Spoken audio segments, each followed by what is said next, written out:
بسم اللہ الرحمن الرحیم۔ السلام علیکم ناظرین، آپ حضرت صالح علیہ السلام کا واقعہ سن رہے تھے۔ دوسری قسط آج ہم یہ کہ پیش ہوئے ہیں۔ پچھلی قسط میں جا کے آپ باقی معاملات کو سن لیجئے، کس طرح سے یہاں تک ہم پہنچے ہیں۔ بغیر وقت ضائع کیے آگے بڑھتے ہیں۔ تمام اقوام کے سردار اس میدان میں جمع ہیں، حضرت صالح علیہ السلام موجود ہیں۔ سرداروں نے آپس میں بیٹھک لگائی ہوئی ہے، حضرت صالح علیہ السلام ان کے سامنے ہیں۔ حضرت صالح علیہ السلام کی طرف اشارہ کر کے کہا جاتا ہے یہ شخص نبی ہونے کا دعوے دار ہے۔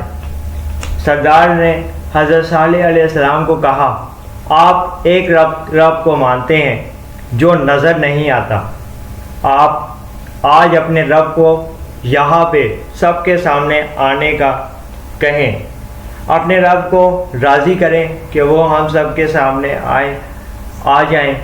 اگر وہ یہاں آ جاتے ہیں یا آپ اپنے خدا کی کوئی ایسی نشانی پیش کر دیں جس پہ ہمیں یقین ہو جائے کہ آپ دین حق کی تلقین کر رہے ہیں، آپ کا خدا سچا ہے، تو پھر ہم ایمان لے آئیں گے۔ اب یہ منظر ذرا سوچیں، بہت اہم نقطہ ہے، یہ بہت اہم یعنی کہ یہاں پہ مقام ہے جہاں اللہ کے نبی نے تلقین کی ہے قوم کو، بھٹکی ہوئی قوم کو، کہ اللہ تعالیٰ کے حق راہ حق پہ چلنے کی جو ہے تلقین ہو رہی ہے، اور وہ آگے سے چیلنج کر رہے ہیں کہ آپ کا اگر خدا سچا ہے تو آپ کوئی نشانی پیش کریں یا اس کو خدا کو خود ہمارے سامنے حاضر کر کے دکھائیں تو ہم مانیں گے۔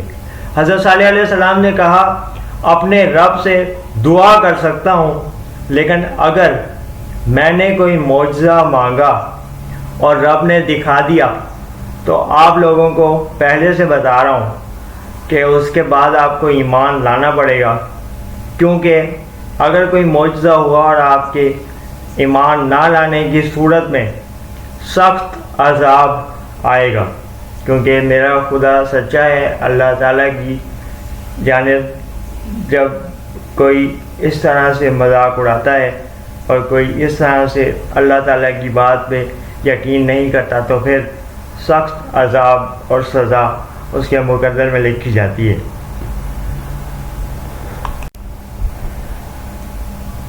قوم نے کہا ظاہر ہے ہم معجزہ دیکھیں گے اور ایمان لے آئیں گے، اس میں تو کوئی ایسی بڑی بات ہے نہیں۔ یعنی انہوں نے بڑی ایک عام فہم الفاظ میں اس بات کو بظاہر صالح علیہ السلام کے سامنے نارمل انداز میں ایکسیپٹ کرنے کا کہہ دیا کہ ہم معجزہ دیکھیں گے، آپ معجزہ پیش کریں گے، کیونکہ آپ کے بقول اللہ تعالیٰ آپ کا خدا سچا ہے، ہم معجزہ دیکھیں گے اور ایمان لے آئیں گے۔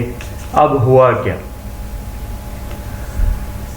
حضرت صالح علیہ السلام نے ان کے اصرار پہ آسمان کو دیکھا اور کہا مانگو، کیا مانگتے ہو؟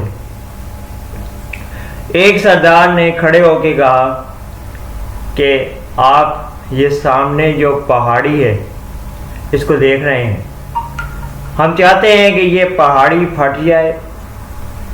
اب یہ پہاڑی پھٹ جائے اور اس میں سے ایک اونٹنی برآمد ہو۔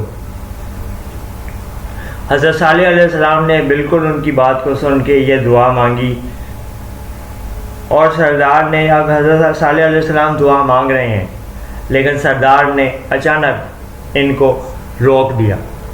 کیوں روکا؟ سردار نے ان سے آگے کیا کہا؟ کوئی اور مطالبہ بھی کیا۔ اس مطالبے کے آگے سردار کا کیا ری ایکشن ہے؟ حضرت صالح علیہ السلام نے جو دعا مانگی اس کے بعد کیا ہوگا؟